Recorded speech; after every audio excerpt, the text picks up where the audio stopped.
just checking in. I've been here for 3 days, been absolutely spoiled by our friend Rishi. He took us shopping yesterday, so I'm feeling like an absolute queen. And then we are gonna go to Rishikesh soon and then start our training. But yeah, I'm excited. We're gonna drive through the countryside. I have been just incredibly well fed.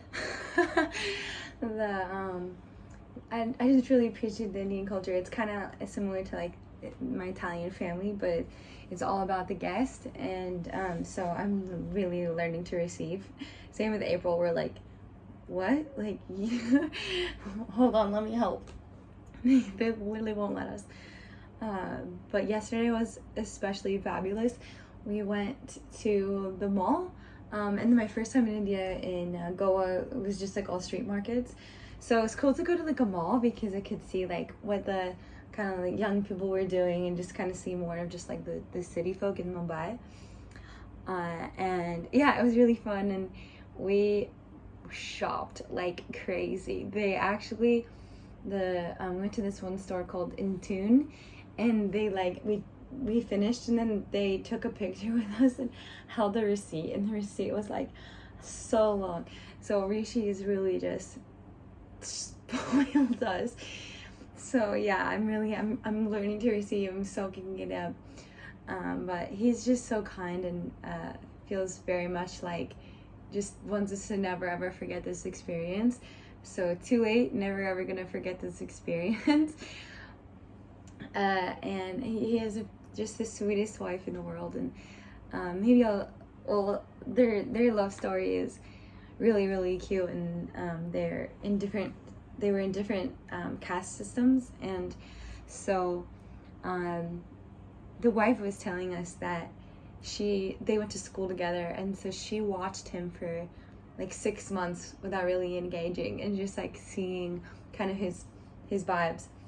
And then one day she just kind of went up to him and was like, I like you, so basically don't approach me unless you are serious. And they slowly got to know each other, and but anyways, she's on the upper caste system, so they couldn't really get the approval there. But then their grandmas, they told their grandmas, and they were like, well, if you really love each other, then we'll talk to your parents. And so they ended up getting together, but Rishi started kind of at the bottom. On their wedding day, she rode on the back of his bicycle, and the dad of his wife said, all right, you can marry my daughter, but you can't have any of the money. So he started at the bottom and made his way to the top, because yeah, he's absolute stunner. But it's just a very inspiring love story, so I'm really grateful to be learning from them and all their wisdom. And then Geeta is here, and she is the grandma, and then they have a really lovely son, and they're all just so kind, and everywhere we go, just people are smiley and gracious, and I'm just really appreciating just the culture here. It's very, very kind. And then later today, I'm getting a haircut, which is really cool, because yeah, I got a friend cut my hair into a mullet, and it did not go well. So I've been slowly trying to grow it out, and I've been cutting my own hair, and it's gonna be nice to get an actual haircut. And yeah, so I don't know, just been kind of writing a lot and reading. I started this really good book that my friend gave me before I came out here, and it is about the story of Indra Devi, and I've just been thinking a lot about lineages, and even we're gonna do this Kundalini training, but it's really been taught by men, and the gurus, they're usually a sort of a masculine lineage, and our bodies are different in a lot of ways. And I mean, I'm the first to say that all beings are androgynous, and there really is gender fluidity. But if you have more of a feminine or estrogen producing body, the rigidity, the hardness, a lot of the yogas are made to sort of move the animal energy out of the body, and a lot of the poses were military training, so it doesn't exactly honor the feminine, and so I'm excited to learn more about Angel Devi because she's an absolute goddess. And I had posted something on the internet about Easter and Jesus and how much I'm noticing that like Jesus is everywhere, and how I think that all religions can get along, because they can. There's really only one source of all consciousness, and no matter what label or name you put on it, we're all under that same force. And so it's just so human to create the division and the divide.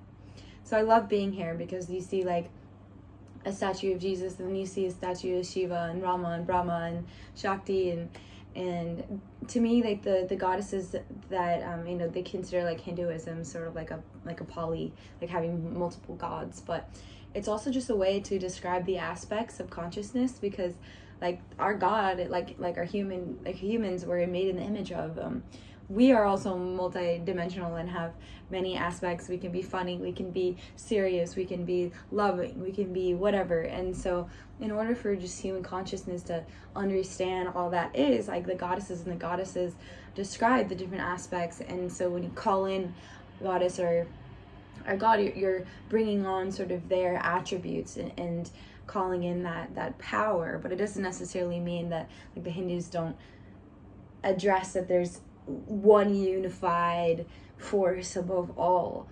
And I just think it's a little lackluster for sort of the West that thinks that it's a sin, or it's the people won't be saved if they don't have the blood of Christ. But Christ walked all over the world, or the East, and in the Bible you don't even know what he does for the first 33 years of life.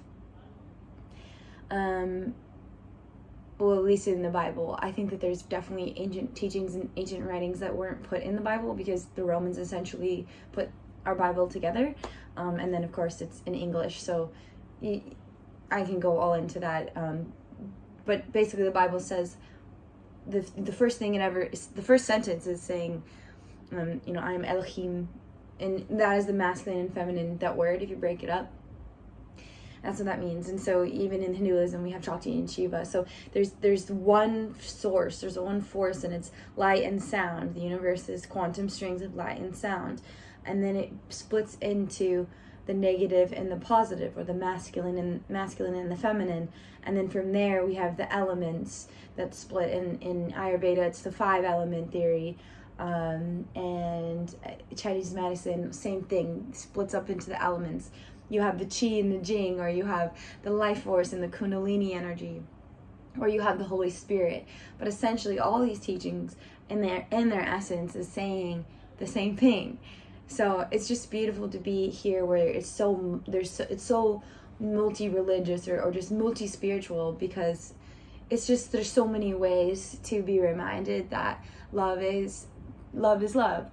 And so I'm just really grateful to be here. It fills me up with so much joy just to see people in community. And like we went to yoga the last 2 days, and in the morning time, we're in a community it's actually a city, but it's a gated city, so it's extremely safe here. It's kind of like New Mumbai, and they have yoga in the morning time, and it's all these ladies, and they all want to take selfies, and they're all, it's kind of funny. I've never felt like a minority / it makes me feel like a celebrity, but I think they're just curious and interested. But anyways, it's just like they're just such happy people, and it just fills me up with so much joy to be here. And we have really been, I think I said this earlier, but well fed. So I'm also looking forward to being at the ashram and being on more of a routine. I typically eat like 1 meal a day. They eat 3 big meals, and I'm like, but you don't want to be rude, so I'm like, I can't have another bite. But even the food here is like the wheat and the dairy is not poison like it is in the States. So I don't actually feel sick like I normally do. Like I try not to eat gluten at home. And I had some here, and I feel totally fine. So I think that's also kind of interesting. So yeah, I just wanted to do a quick little check-in, and so you all know I'm alive, happy, and definitely missing my instruments, but it's gonna be fine. I'm gonna look for a flute. I think that's maybe my next venture. But we are really close to this city that a lot of Indian music is, instruments are made, and it's kind of like the motherland of yeah, so I'm hoping to sneak down there and like suss out a veena, like Saraswati plays the veena, and there's these slide guitar veena, so you actually play it on your lap, and it's so beautiful, these sounds. So mark my words, I'm gonna master that one of these days. But until then, maybe I'll just grab a flute. Yeah, and this morning I woke up at like 4 in the morning. Actually, I woke up at 3 per usual, but then I finally actually got up around 4 because I was like, there's no point in just sitting in bed like dee. So I had a nice sadhana practice and just stretched. And then I went back to bed and I had like the most wild dream. And I'm excited. I'm definitely getting a lot of my dreams back, and I like don't dream, and then I have like these odysseys, like just like vivid dreams, and I was super lucid. I was definitely like controlling like where I was going in the dream, and yeah, it was super cool. There's this video game that I used to play with my brother called Jack and Daxter, and they're in these like really cool villages and like tree houses, and that's kind of like what the setting was. And I went into, and I was lucid, so instead of like having like a dream when you're kind of watching the storyline, I was definitely active in the dream. But I was like, this is the coolest land ever, so I was just like walking around and exploring. So it felt more like I was visiting like a past life more than I was in the dream world, like I just was in another realm. And nobody could really see me, like I was just walking around. But anyways, I went into this tree house, and there was this snake on the ground. And I recognized it looked like kind of like a gopher snake, but then the head was all black. It wasn't a cobra, but like I would love to see a cobra while I'm here. Low-key, high-key. One of my, Chloe, that I went to India with the first time, she'd lived here for a while. She saw all white cobra, and I feel like that is such an omen and she is an absolute angel. So that was definitely a blessed experience. So I'm like, God, please can I see a white cobra? But anyways, so I reached to grab this snake, and it slithered away, and I couldn't get it. So I'm hoping that I wake up, or tonight I wake up in my dream. You know, like when you wake up in your dream, like you're dreaming, but you're like, yeah, it's like lucid dreaming. Like you can control it, kind of. I read this book about like testing yourself to strengthen the ability to lucid dream. And so sometimes you can't tell if you're dreaming or if it's a lucid dream. But if you're dreaming, like you look at your hand, because you'll have like 6 fingers or like 1 finger. Like it kind of has a little bit of like a lack of, you know, humanness in the dreamscape. So I'm kind of excited to like work on my lucid dreaming while I'm here, because especially at the ashram, we're going to be doing so much breath work, so I know that'll really make my third eye like lit. Plus I've never been like so sober for so long. I don't drink, but like weed, which really helps me like dream deeper and fully when I'm not like passing out stoned, because my day is so hard and so long that I just gotta wash myself clean in the brain. So yeah, but then I'm like don't always feel well rested, because I just battled consciousness all the evening.